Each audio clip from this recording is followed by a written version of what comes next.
तीन दोस्त रोहित, स्नेहा और अजय शहर की भीड़ भाड़ से दूर पहाड़ों के बीच बसे एक पुराने हॉस्टल में ठहरने आए थे। शाम का अंधेरा घिर चुका था और बारिश की तेज बूंदें खिड़कियों पर लगातार थप थप खप कर रही थीं। हॉस्टल काफी पुराना और जर्जर था, जिसका माहौल कुछ अजीब और डरावना लग रहा था। हॉस्टल का दरबान एक बूढ़ा आदमी था, जिसकी आंखें गहरी और चेहरे पर एक अनजानी रहस्यमयी मुस्कान थी। उसने धीमे स्वर में कहा, आधी रात के बाद कमरे से बाहर मत निकलना और दरवाजा किसी के लिए मत खोलना, चाहे वो मैं ही क्यों ना हो। उसकी बात सुनकर तीनों दोस्तों ने एक दूसरे की ओर देखा, फिर हंसते हुए उसकी बात को मजाक में उड़ा दिया। उन्होंने अपना कमरा तीसरी मंजिल पर लिया और सीढ़ियों से ऊपर चढ़ते हुए उस सुनसान और खामोश हॉस्टल में पहुंचे। कमरा काफी साधारण था, 3 पलंग, एक खिड़की और बस। बाहर घना कोहरा फैला हुआ था और बारिश की आवाज और तेज हो चुकी थी।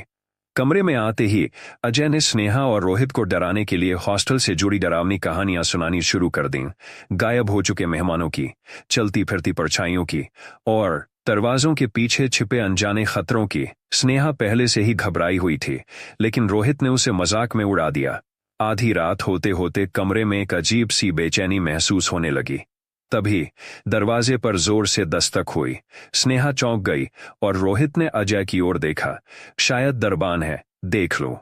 अजय ने हंसते हुए कहा, यार दरबान ने मना किया था, लेकिन चलो देखते हैं आखिर कौन है। जैसे ही अजय ने दरवाजा खोला, बाहर कोई नहीं था, सिर्फ खाली, ठंडी और अंधेरी सीढ़ियां। अजीब है, उसने कहा, कोई तो था अभी यहां। तभी उन्हें दूर गलियारे के अंत में एक परछाई दिखाई दी, लंबी, काली और बिना चेहरा दिखाए, बिल्कुल स्थिर खड़ी। परछाई धीरे धीरे उनकी ओर बढ़ने लगी। घबराकर उन्होंने दरवाजा बंद कर दिया और लॉक लगा दिया। कमरे में अजीब सा सन्नाटा छा गया था, जैसे कोई अनजानी ताकत वहां मौजूद हो।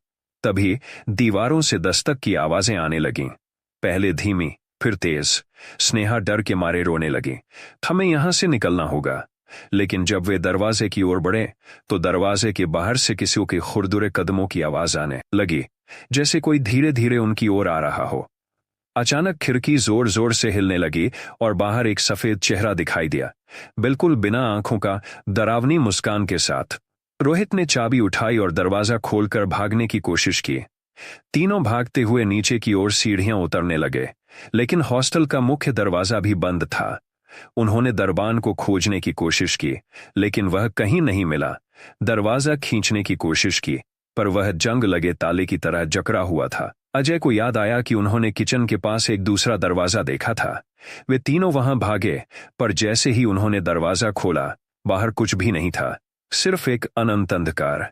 पीछे से अचानक दरबान की आवाज आई, मैंने तुम्हें चेतावनी दी थी, पर तुमने मेरी बात नहीं मानी। अब कोई रास्ता नहीं है।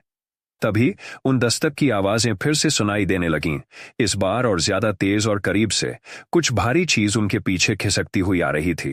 तीनों ने दरवाजा बंद कर दिया, लेकिन अब देर हो चुकी थी। अगला क्या